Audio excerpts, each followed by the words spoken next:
एक बार की बात है। एक बार एक अध्यापक एक संपन्न परिवार के शिष्य के साथ कहीं जा रहे थे।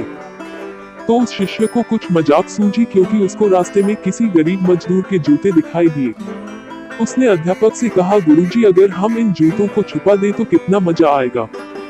अब उसको तो मजाक सूझ रहा था, लेकिन गुरुजी ने कहा कि नहीं, गरीब इंसान के साथ इस तरह का भद्दा मजाक करना ठीक नहीं है। उसने कहा, क्यों ना हम इन जूतों में कुछ सिक्के डाल दें और देखें कि इसका इस गरीब मजदूर पर क्या प्रभाव पड़ता है। उन्होंने ऐसा ही किया। जैसे ही मजदूर अपना काम करके लौटा और उसने एक पांव अपने जूते में डाला तो उसको कुछ कठोर सा महसूस हुआ। उसने अंदर हाथ डाला तो उसको कुछ सिक्के दिखाई दिए। वह थोड़ा आश्चर्य में पड़ गया। आसपास किसी को देखा तो कोई भी दिखाई नहीं दिया।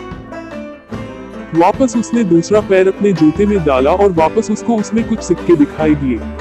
अब दोनों जूतों के सिक्कों को उसने अपने हाथों में रखा और प्रभु की तरफ इशारा किया है, प्रभु, पता नहीं किस भले मानुष ने यह सिक्के मेरे जूतों में छुपाए हैं, लेकिन जिसने भी छुपाए हैं उसको मेरी दुआ है ताकि इन पैसों से मैं अपने बच्चों और पत्नी के लिए कुछ खाना और दवाएं ला सकूंगा। और इतना बोलकर वह चला गया। इस बात को शिष्य और अध्यापक दोनों सुन रहे थे। अब अध्यापक ने शिष्य से पूछा कि अब तुम मुझे बताओ कि तुम्हें कैसा महसूस हुआ, तुम्हारी पहले वाली मजाक या मेरा यह तरीका। तो उसने कहा कि गुरुजी, मैं आपसे क्षमा चाहता हूँ। अब मुझे समझ आ गया है कि सच्ची खुशी किस चीज में है।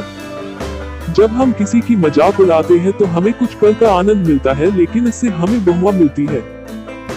लेकिन अगर हम किसी की मुश्किल परिस्थिति में मदद करते हैं और जिसकी भी हम मदद करते हैं उसको भी नहीं पता कि हमने उसकी मदद की है, लेकिन अंदर ही अंदर हमें पता है कि हमने उस इंसान की मदद की है।